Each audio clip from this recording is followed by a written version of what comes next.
boy make a big noise playing in the street. Gonna be a big man someday. You got mud on your face, you big disgrace. Kicking your can all over the place. Singing we will rock you. ये क्या है?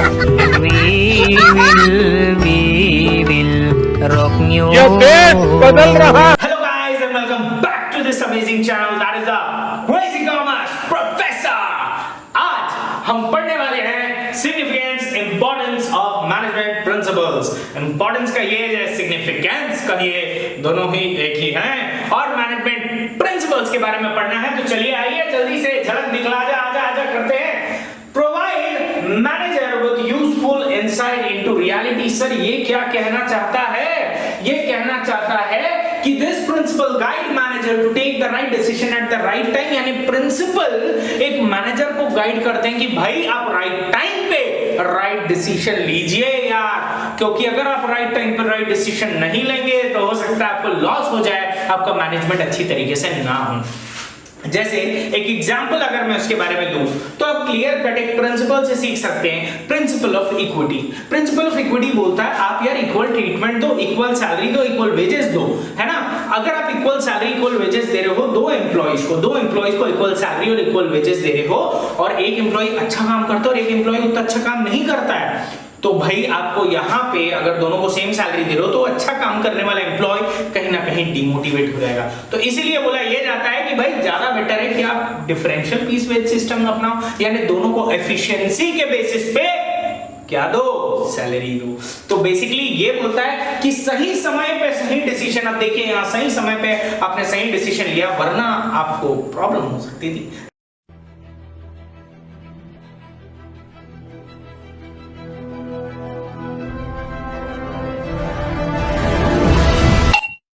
आगे बढ़ते हैं। Next, optimum utilization of resources.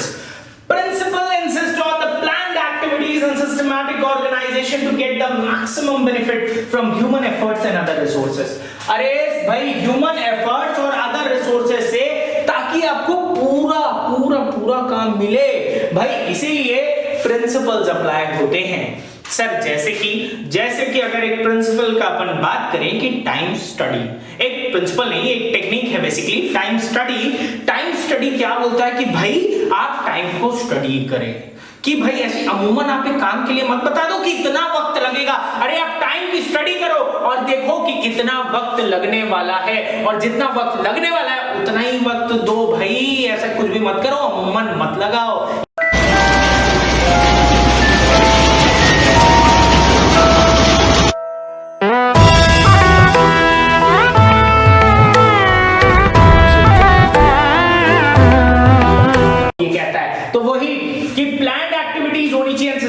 Organisation होनी चाहिए ताकि maximum benefit हम वहां से निकाल सकें। आगे बढ़ते हैं।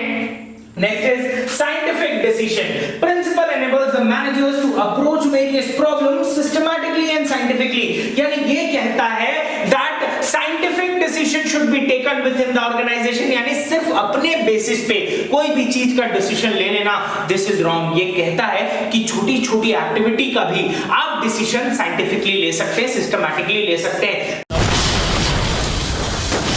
सिर्फ आप अगर अपनी ऑब्जर्वेशन अपने ऐसी आप बोल दिया अमूमन अंदाजा असम्पशन के बेसिस पे अगर आप कोई चीज का डिसीजन ले रहे हैं तो वो गलत हो सकता है। इसलिए यहां पे कहता है कि साइंटिफिक डिसीजन लीजिए भाई, उसके पीछे स्टडी करिए थोड़ा।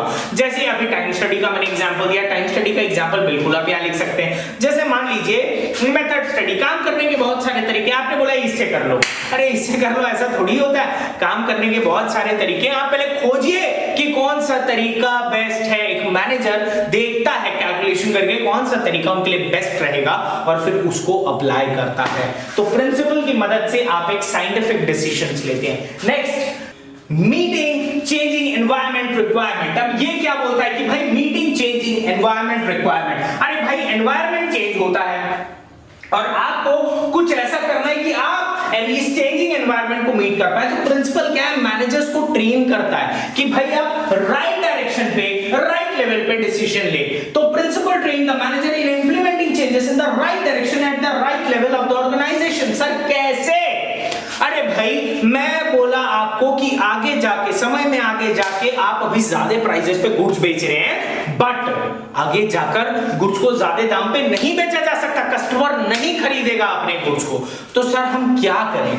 तो टॉप लेवल, यहां पे टॉप लेवल को प्राइसिंग को चेंज करना है। तो देखिए मैनेजर क्या बोलेगा कि भाई हमको प्राइसेस को चेंज करना है, राइट डायरेक्शन। और किसको बोलेगा? राइट लेवल कौन सा है? टॉप लेवल को बोलेगा कि चलिए कुछ प्राइसिंग स्ट्रेटेजी में चेंजेस लाया जाए ताकि हम कॉस्ट को कम कर पाए या प्राइसेस को कम कर पाए। आई होप ये भी क्लियर होगा। चलिए नेक्स्ट, इफेक्टिव एडमिनिस्ट्रेशन। नाउ ये प्रिंसिपल बोलता है, principle insist on objectivity and scientific decision by discouraging personal prejudices and biases. यानी पर्सनल प्रेजुडिसेस यानी पर्सनल जजमेंट और बायसेस। बायसेस यानी क्या होता है? अरे क्या होता है? अरे ये होता है मोल भाव, भेदभाव, इसको अपन कहते हैं क्या? बायसेस एक तरीके से। तो पर्सनल जजमेंट और पर्सनल भेदभाव ये सब दूर रखना है और साइंटिफिक डिसीजन लेना ऑब्जेक्टिविटी को ध्यान में रखते हुए। सर कैसे? जैसे मान लीजिए एक प्रिंसिपल है यूनिटी ऑफ कमांड, वो कहता है कि भाई at a time multiple bosses से ऑर्डर मत लो। तो देखिए चीजें कितनी सिस्टमैटिक रहेंगी। और आप मल्टीपल बॉसेस से ऑर्डर लेंगे तो हो सकता है आप कंफ्यूज हो जाए, अरे भाई पहला बॉस बोला कि हमको एक्स लिमिटेड से रॉ मटेरियल खरीदने हैं और दूसरा बॉस बोला एक्स लिमिटेड से रॉ मटेरियल नहीं खरीदने, तो आप तो फंस गए ना यार बीच में। तो यही बोलता है यूनिटी ऑफ कमांड। और देखिए इसी कारण इफेक्टिव एडमिनिस्ट्रेशन हो रहा है। तो ये प्रिंसिपल जब आप अप्लाई करते हैं तो आपका एडमिनिस्ट्रेशन काफी इफेक्टिव होता है। चलिए बढ़ते हैं अगले पॉइंट पर।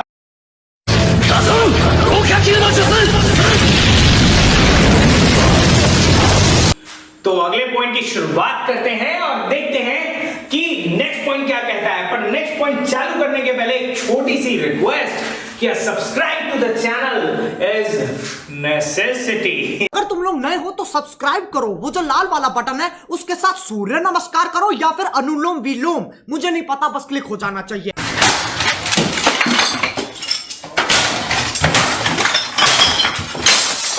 चलिए आगे बढ़ते हैं एंड जानते हैं नेक्स्ट पॉइंट क्या कहता है। Fulfilling social responsibility, principle guides the manager to fulfil organizational objective as well as social objective as business is using resources from the. अरे भाई सोसाइटी से रिसोर्सेज यूज कर रहे हो और उनको कुछ नहीं दोगे क्या बदले में? तो इसीलिए अरे भाई प्रिंसिपल है ऐसा। जैसे remuneration of person, remuneration of person क्या कहता है?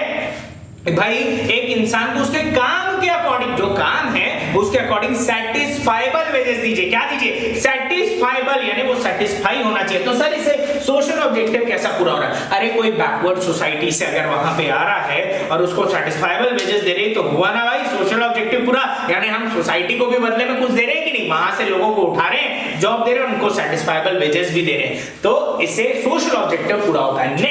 Next is management training education and research. Management principle जो है वो मैनेजमेंट ट्रेनिंग एजुकेशन और रिसर्च में काम आता है, बेस रहता है। सर कैसे? Management principle stress on scientific judgment and logical thinking and therefore it act as a base for doing management research and development. यानी जितने भी मैनेजमेंट रिसर्च होती है, डेवलपमेंट होती है, उसके लिए सबसे पहले आपको उसको पढ़ाया जाता है। मैनेजमेंट के प्रिंसिपल, जितने प्रिंसिपल्स उनको पढ़ाए जाते हैं ताकि आप उनको समझते हुए एक साइंटिफिक और लॉजिकल डिसीजन ले पाए, यानी कुछ ऐसी रिसर्च कर पाए जो साइंटिफिक भी रहे और लॉजिकल भी रहे, rather than dependent upon your assumption। तो आई होप ये टॉपिक क्लियर होगा। तो मिलते हैं अपन अगले एपिसोड में।